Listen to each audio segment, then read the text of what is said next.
The airport buzzed with the usual rush, people hurrying to gates, announcements echoing, and the smell of coffee blending with jet fuel. Among the crowd, a woman in a crisp, white blazer stood out. Her expression was sharp, impatient, and full of entitlement. She tapped her heel against the floor, glaring at the gate agent who had just politely asked her to wait for boarding. "I don't wait," she said coldly, her voice slicing through the noise. "I paid for first class."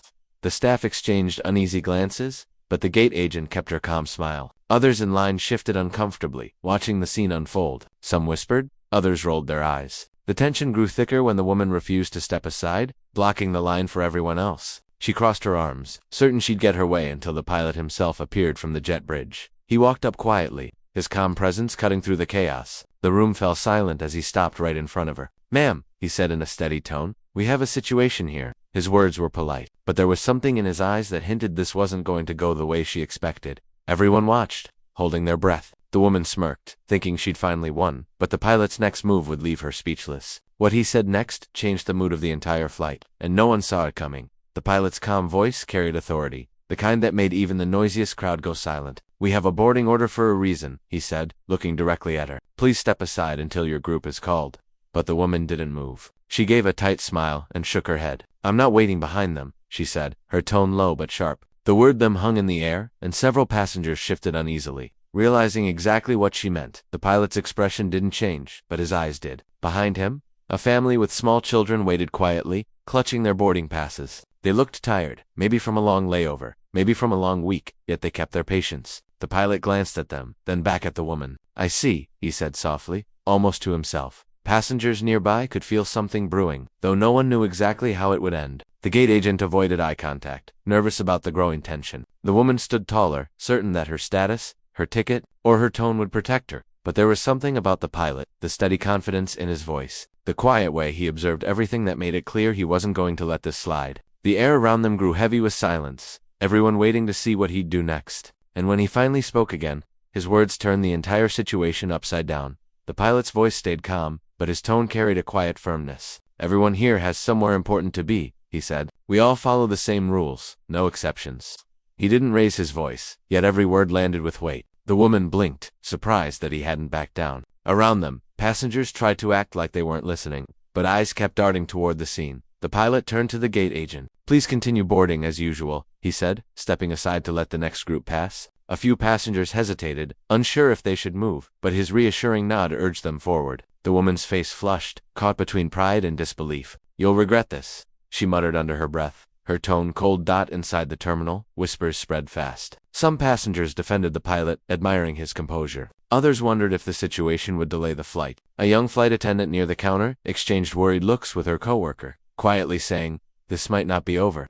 Meanwhile, the family who had been waiting earlier finally started boarding. The little girl smiled shyly at the pilot, clutching a small stuffed bear. He gave her a gentle nod, his expression softening for a moment before turning serious again.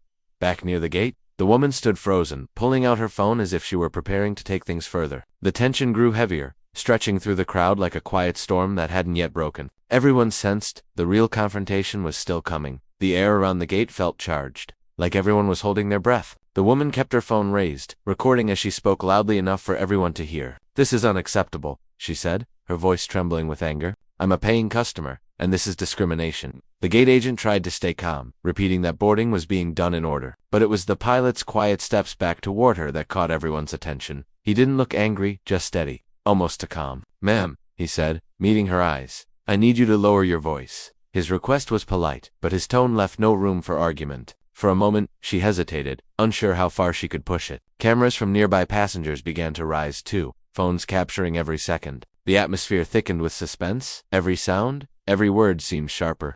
The pilot leaned slightly closer, speaking just loud enough for those nearby to hear. "I have passengers waiting on this flight, including children who've been traveling for hours," he said. "You're holding up everyone."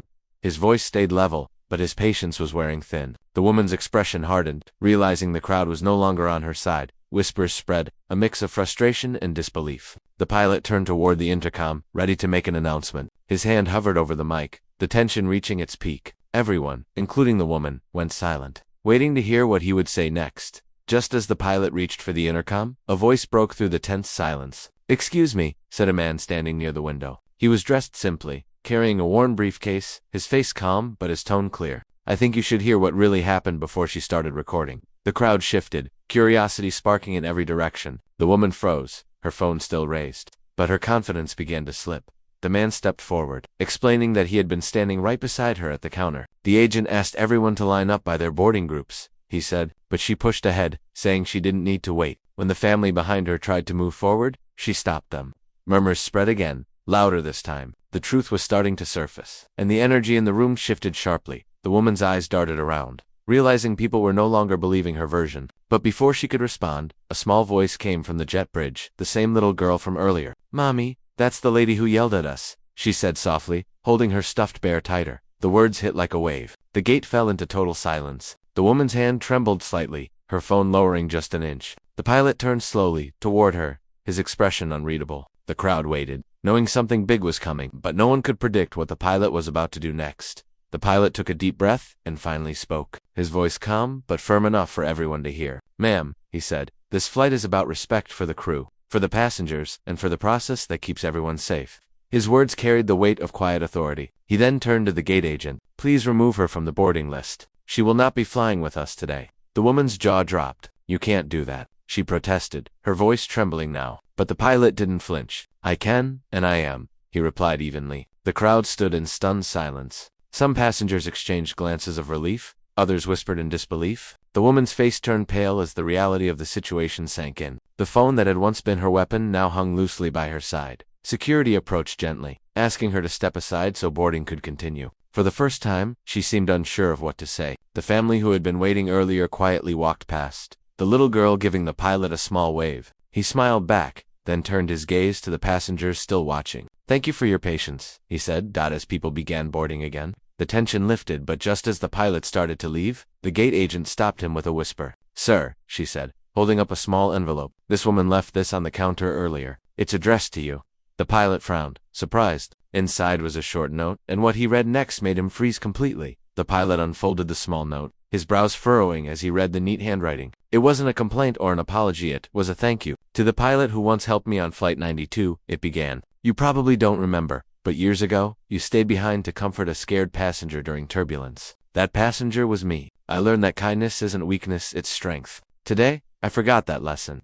For a moment, the noise around him faded. He looked toward the waiting area, but the woman was already gone. The security team had escorted her quietly out of sight. The pilot let out a slow breath, realizing that even anger often hides something deeper: fear, shame, or a story no one else can see. He folded the note carefully and slipped it into his pocket before heading down the jet bridge. When he reached the cockpit, the little girl's laughter drifted in from first class. The same family that had been treated unfairly was now settled comfortably, smiling as they thanked the crew. The pilot greeted them warmly, then took his seat, looking out over the runway as the plane lifted into the sky. Sunlight spilled across the clouds, washing away the tension of the day. The pilot thought about how quickly judgment can rise and how humility can bring peace just as fast. It wasn't just another flight. It was a quiet reminder that respect, no matter where we sit, always takes us further.